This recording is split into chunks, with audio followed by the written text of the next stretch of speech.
Day 3, the shock grows. 3 days had passed. The human timer blinked.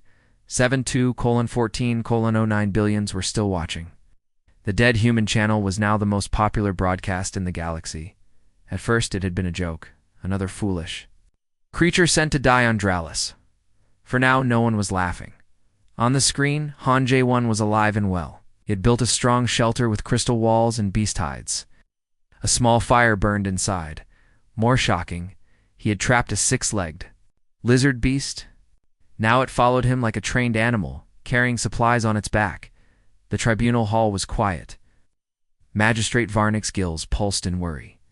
"This is dangerous," he said softly. "No one should survive this long, another judge," whispered Week 1. The legend grows. By the end of the first week, J1 had done more than survive. He was thriving. He had made a large camp on high ground. Round it were sharp spike traps and nets made from vines. He had built a water filter from crystals and metal scraps. Every night, he sat by the fire, sharpening blades made of crystal and beast bone. He often stared into the drone, silent and calm. Shock spread across the stars. How is this possible? Aliens asked in every corner of the galaxy. Why is the tribunal not stopping this? Others demanded tribunal in fear. The tribunal met. In secret, "We must stop this human," said Varnick. "He is making us look weak. Other species are beginning to question our power." They sent a fast drone to scan J1's camp. It never returned. The next day, the broadcast showed a new image. A wooden sign stuck in the red soil. Carved words. "Send another. I could use the parts." Gasps filled the tribunal hall. Across the galaxy, aliens were stunned.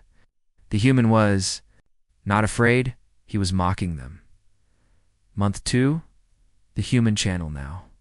Whole star systems watched J1's fight for life. Young warriors in training halls used his name in new challenges. Could you last a day like the human on Dralis? Painted pictures of J1 fighting beasts. Songs were written. Stories spread like fire. The human's legend had begun. Tribunal tries to hide the truth in panic. The tribunal announced that the human had died. They released a fake video showing a beast tearing apart a human figure, but no one believed it. The next day, the broadcast was hijacked. The screen went dark, then showed a live image from Dralis IV. Han J1 stood before the drone. He was shirtless, covered in scars and dust. His armor was made from the hides of deadly beasts. In one hand he held the giant skull of a razor-claw beast as large as a human torso. Final Message 1 looked into the camera. His voice was calm and cold. "You sent me here to die," he said, "but Earth taught me to live." Raised the skull. "You think this world is dangerous?" Said, "You should visit mine sometime." With one hand he crushed the giant skull into pieces. The feed-cut galaxy in shock. The stars seemed to shake. Across the galaxy, viewers gasped. The human had not only survived, he had conquered. Young warriors across many species began to ask, what kind of world makes humans this strong? If one human can do this, what happens if many come? At the tribunal, false shame fell on the tribunal. Some species withdrew from the Concord Alliance. Their leaders said, "We will not follow weak rulers." The name Han J1 became a symbol of strength. On many worlds, young aliens whispered, "Can you survive one day like the human?" Says nothing the governments of Earth gave no reply. They did not send a rescue. They made no comment, but their silence spoke louder than any words. The galaxy understood. You can exile a human to hell, but they might build a kingdom instead. To most species in the galaxy, humans were a new thing. Strange, unpredictable, dangerous. Their home planet Earth was labeled a Category 5 death world. That meant violent storms, wild animals, dangerous plants, and a history full of war and struggle. But reading reports was one thing. Seeing a human in person was something else. On Station Halvex 7, a famous military academy in orbit above a war-torn zone, cadets came from many worlds to train for the Galactic Unity Corps. They were the best of their kind, the strongest, fastest, The smartest, the cadets were Dernithy, a huge stone-skinned species that could crush steel. They were Atrians, feathered beings with sharp minds. They were Marinae, sleek and fast, from the deep oceans. And now, there was a human among them. His name was Haeon-woo Park. He was the first human ever accepted into the academy. Some called it an experiment. Others called it a joke. No one expected much. "Humans are fragile," the Atrian said. "They break too easily," whispered the Marinae. "Their bones snap like glass," warned the Dernithy. But then came day 14, the live obstacle course. A brutal test of endurance, strength, and teamwork.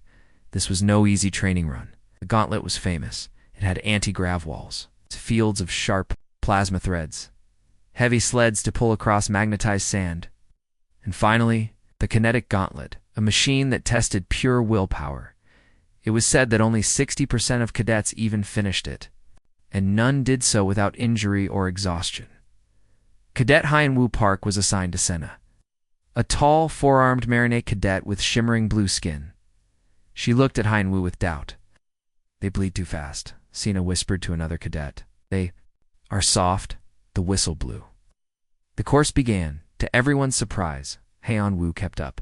His movements were sharp, quick, and fearless. He ran, climbed, and dove with ease. It was as if he had done this kind of thing before, and in truth, he had. Back on Earth, Haeon-woo grew up in a dangerous place. He had dodged falling rocks, escaped wild animals, and lived through storms that could tear apart houses. For him, danger was normal. By the fifth obstacle, a spinning anti-grav vortex wall, the cadets were already tired. Some were slowing down, but Haeon-woo leapt high, grabbing for the moving grip. Then, happened. His hand slipped. He slammed hard into the metal wall and dropped 5 meters down. The sound of impact echoed across the chamber. Then came the crack. A sharp, loud crack. Every species there knew that sound. The sound of a bone breaking. Cadets gasped. Even the Dernithy instructor flinched.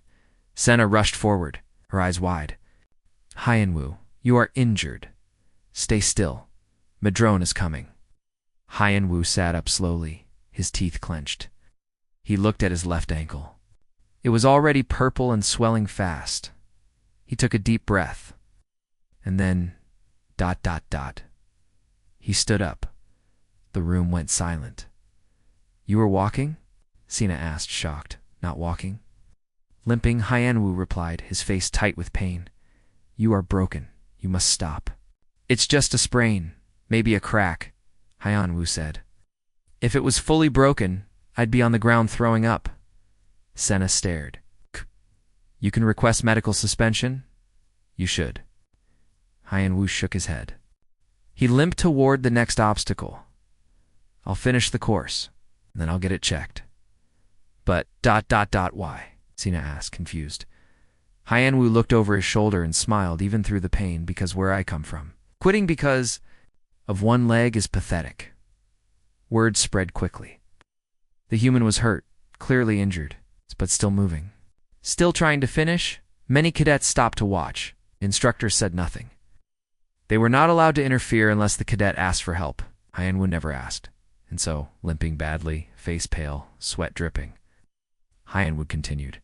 He climbed grave ropes, using one leg, pulled himself through sharp plasma fields with bleeding hands, dragged a 250-kilo sled across the heavy sand.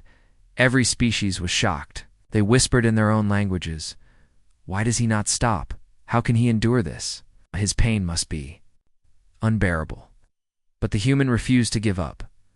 By the time he neared the final obstacle, his uniform was torn. His ankle was swollen to the size of a melon. Blood dripped from his hands, and still he moved forward. Cadets of 18 species watched in stunned silence. Many had doubted humans. Many had thought them weak. But now, they weren't so sure. There was something else here. Something harder than muscle, stronger than bone, something that would not break. And now they were curious, shocked, and maybe a little afraid.